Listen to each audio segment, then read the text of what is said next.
Good morning students. पहला chapter हम लोगों ने स्टार्ट किया था इनवर्स ट्रिग्नोमेट्रिक फंक्शन, जो कि क्लास में कंप्लीट हो गया था। Today we will start chapter 5 determinant. Determinant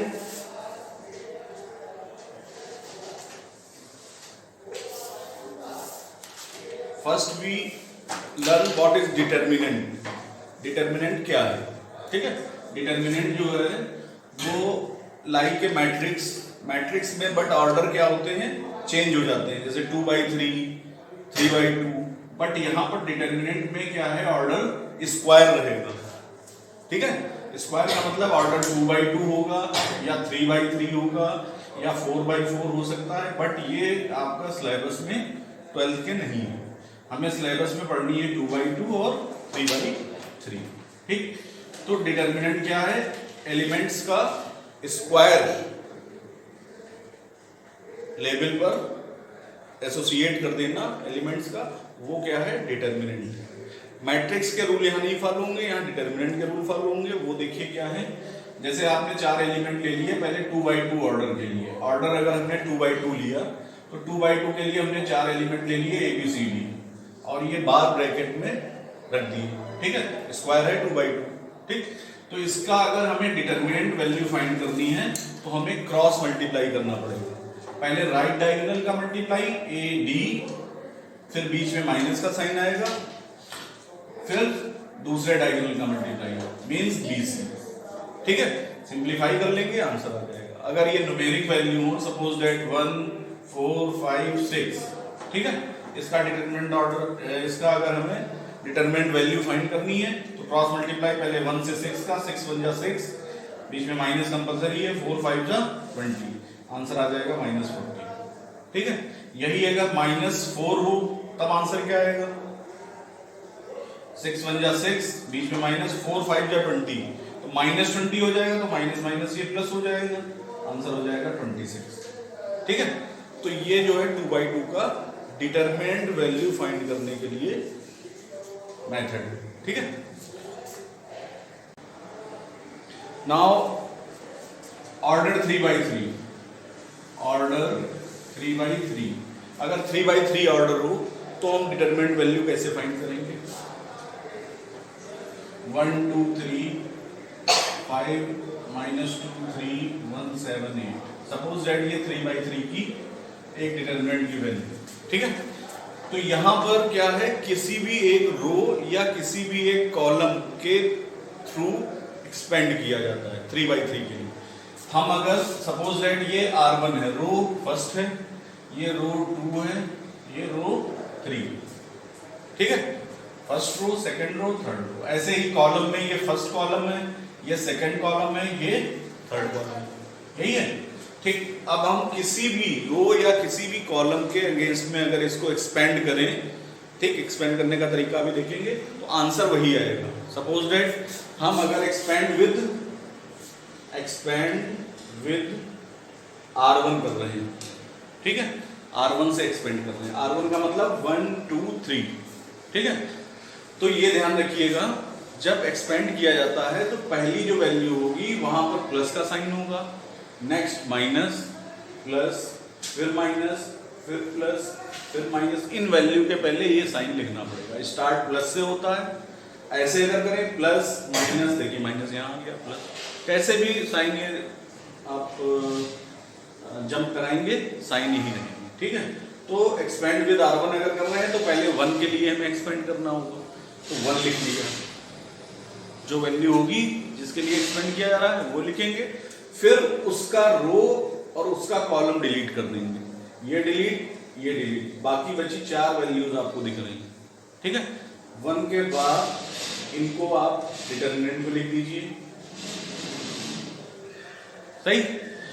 फिर 2 पे कौन सा सिंबल आ रहा है, माइनस, माइनस ले लिया, 2 लिख दिया, ये डिलीट, ये डिलीट, 4 वैल्यू कौन दिख रही हैं, 5 5 3 1 8, 5 3 1 8। अब 3 पर कौन सा सिंबल आ रहा है, प्लस आ रहा है, +3, ये डिलीट, ये डिलीट, 5 - 2 1 7, 5 - 2 17। चाहो तो ये स्टेप ना लिखो, बट हमने ये लिख दिया है समझने के लिए, इसको समझना है। 1 अब 2/2 बन गई, तो जैसा अभी हमने पिछला रूल बताया, 2 8 जा 16, बीच में माइनस, 7 3 जा 21, ब्रैकेट क्लोज, -2 यहाँ भी वही, 8 5 जा 40, -3 बन जा +3, 7 5 का 35, +2 बन जा 2। सिंप्लीफाई कर लीजिए, 37 -37 बन जा 37, -43 37, 37 2 जा 74, प्लस 37 3 जा 111। ये दोनों वैल्यू ऐड हो जाएंगी, -111 + 100, इट कम्स 0। ये हमने देखा एक्सपेंड किससे कराया गया, R1 से। अब अगर R2 से हम एक्सपेंड कराएं, आंसर यही आएगा। R3 से एक्सपेंड कराएं, आंसर C1 से एक्सपेंड कराएं, आंसर यही आएगा। देख लीजिए, C1 से अगर हम एक्सपेंड कराएं, एक्सपेंड विद C1, अगर C1 से एक्सपेंड करा रहे हैं C1, तो ये है C1। 1 वाला तो वही रहेगा, क्या डायरेक्टली अपन लें ब्रैकेट लगा के, अब चारों एलिमेंट नहीं लिख रहे हैं। 1 का ये डिलीट, 2 8 2 जा 16, -16, -3 7 जा 20, 5 पे माइनस आएगा, प्लस -5, ठीक। ये डिलीट, ये 4 वैल्यू बची, 2 8 जा 16, बीच में -7 3 जा 20, सही। 1 पे प्लस आएगा, ये डिलीट, 3 2 जा 6, 3 2 जा 6, +6, ये 37 बन गया, 37 -5 बचा, माइनस का minus plus 25, plus 6 6 12, -37 + 37 = it means आप अगर कोई भी डिटर्मिनेंट है, 2/2 की यहाँ बात नहीं हो रही, 2/2 में एक ही रूल फॉलो होगा, क्या, राइट डायगोनल का मल्टीप्लाई, 3/3 में कोई भी रो या कोई भी कॉलम से एक्सपेंड करेंगे, आंसर वही मिलेगा, ठीक है। तो ये वैल्यू ऑफ डिटर्मिनेंट फाइंड करने का मेथड है, वैल्यू ऑफ डिटर्मिनेंट। इसमें एक तो वैल्यू ऑफ डिटर्मिनेंट फाइंड करने का आएगा आपको, कोफैक्टर और माइनर वो नेक्स्ट टॉपिक में मिलेगा आपको, ठीक है। यहाँ पर इस टॉपिक में, पहले वाले टॉपिक में इतना ही है, ठीक है।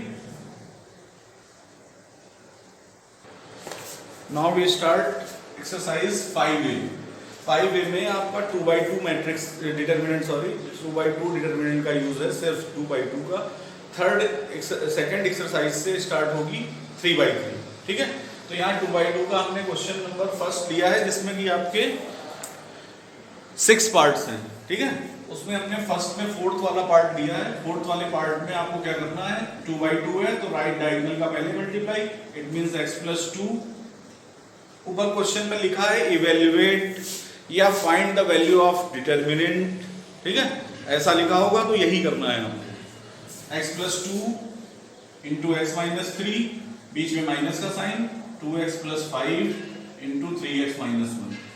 सिंपल, अब आप उनको मल्टीप्लाई करा लीजिए, x - 3x + 2x -6 माइनस, यहाँ ब्रैकेट में रख लीजिए क्योंकि साइन चेंज होंगे, 2 3 जा 6x² -2x + 15x -5, ओपन करिए ब्रैकेट, x², ये सिंप्लीफाई हो जाएंगे, -x -6 -6x², साइन चेंज हो जाएगा, ये 15 और 2 13 आ जाएंगे, प्लस के 13, तो ये साइन चेंज होंगे, -13x हो जाएंगे और प्लस का 5। सिंप्लीफाई करेंगे, 6x² -5x², ठीक, -13x -1x -14x, 6 और 5 माइनस का, तो ये आपका सिंप्लीफाई होके। नेक्स्ट क्वेश्चन आपका क्वेश्चन नंबर 2 है, इसे प्रूव करना है। प्रूव करने के लिए आपको क्या करना है, सिंपल वही इवेल्युएट इसे कर लेना है या इसकी वैल्यू फाइंड कर लेनी है। तो यहां देख लीजिए, sin 10 × cos 80, sin 10 × cos 80, ठीक, सही। फिर बीच में माइनस का साइन और किसका किसका मल्टीप्लाई, cos 10 और sin 80 का। तो ये माइनस और माइनस प्लस हो जाएगा, cos 10 sin 80। अब आपने 11th में आइडेंटिटीज पढ़ी थी ना, sin A cos B plus cos A sin B क्या होती थी, sin A प्लस B, यानी sin 10 प्लस 80। तो ये sin 90 आ गया और sin 90 की वैल्यू 1। ठीक है, तो ये जो है ट्रिग्नोमेट्रिक आइडेंटिटी यूज हुई। नेक्स्ट एक्सरसाइज में आपको हमने 3/3 का एक्सपेंड करने का तरीका बता दिया था। अब आपको यहां पर सीखना है cofactors and minors, cofactors and minors. ठीक है, हालांकि एक्सरसाइज में इसका फार्मूला दिया है, बट फार्मूला नहीं याद करने की जरूरत है, सीधे आपको पहले सीखना है 2/2 के लिए, फिर 3/3 का एक क्वेश्चन ले लेंगे, उसमें भी समझ जाएंगे आप। तो 2/2 का यहां पर हमें सारे माइनर और सारे कोफैक्टर्स बताने हैं। तो माइनर्स कैसे निकलेगा, माइनर्स को हम m से डिनोट करते हैं और हर एक एलिमेंट्स के अलग अलग माइनर और अलग अलग कोफैक्टर्स होंगे। ये सीरियसली सीख लेना, क्योंकि इस पे जो डिपेंड क्वेश्चन आएगा वो मैट्रिक्स में आएगा, और अगर आपने ये नहीं क्लियर किया तो 4 मार्क्स का क्वेश्चन बोर्ड में आता है, स्टार्टिंग यही कोफैक्टर्स से होती है। अगर कोफैक्टर्स नहीं निकालना पता है तो आगे क्वेश्चन ही नहीं बढ़ेगा। ठीक है, इक्वेशन सॉल्व करने वाला। ठीक, तो यहाँ कोफैक्टर सीखना है और मैट्रिक्स में उसका यूज इक्वेशन सॉल्व करने के लिए करना है, मैट्रिक्स मेथड। ठीक है, तो यूज इसी कोफैक्टर का होना है। तो इसलिए यहाँ पर इजीली आप देख लीजिए, बहुत इजी है, कुछ दिमाग में ही रखना है। तो इनकी पोजीशन क्या होगी, ये A11 की वैल्यू क्या होगी, A होगी, पहला एलिमेंट है। दूसरा एलिमेंट है पहली रो का, A12 की वैल्यू क्या होगी, C होगी। ऐसे ये सेकंड शुरू हो गई, A21 की वैल्यू B होगी और A22 की वैल्यू क्या होगी, D।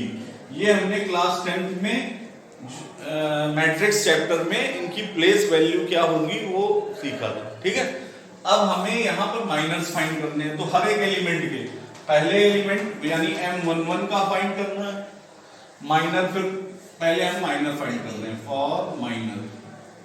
ठीक है, माइनर सेकंड वाला कौन है, M12, थर्ड वाला कौन है, M21, फोर्थ वाला कौन है, M22।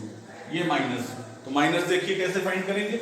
माइनस में जो जिस एलिमेंट के लिए आप माइनर फाइंड कर रहे हैं उसकी रो डिलीट और उसका कॉलम डिलीट। तो A और C डिलीट, A और B क्या दिखा बचा, D। तो ये इसका माइनर आ गया। A जो जिसके लिए फाइंड कर रहे हैं उसकी वो यहां नहीं लिखा जाएगा, देख रहे हैं ना, जब एक्सपेंड किया था तो वो लिखा जाता था, लेकिन यहां वो नहीं लिखना है। ठीक, C के लिए क्या होगा बताइए, B। B के लिए क्या होगा, C। इसके लिए क्या होगा, तो ये माइनस होगा। ठीक, अगर हमें ये कोफैक्टर्स फाइंड करने हैं तो क्या करेंगे, कोफैक्टर को कैपिटल A से डिनोट करते हैं, A11, A12, ठीक, A21, A22। ठीक, तो पहले हमें फाइंड करना है A11 का। तो जो माइनर आएंगे वही कोफैक्टर्स होंगे, क्या समझे, D, B, C, A। बस क्या करना है, अगर इनकी प्लेस वैल्यू इवन है, 1 और 1 का सम क्या आ रहा है, 2, इवन, तो ये जैसा है वैसा ही रहेगा। माइनस का है तो माइनस का रहेगा, प्लस का है तो 1, 2 का सम क्या आ रहा है, 3, ऑड आ रहा है। तो ऑड आने पर अगर ये प्लस का है तो ये माइनस का हो जाएगा, माइनस का है तो साइन चेंज हो जाएगा। तो ये साइन चेंज, और किसका चेंज होगा, 2, 1, इसका समझ गए। अगर चेंज होने का मतलब अगर प्लस का है तो माइनस का किया, माइनस का है तो प्लस का। ठीक है, यहां माइनस का तो था नहीं, हमने प्लस का नहीं, तो जिनका सम क्या है, ऑड है, उनको चेंज कर देंगे। ठीक है,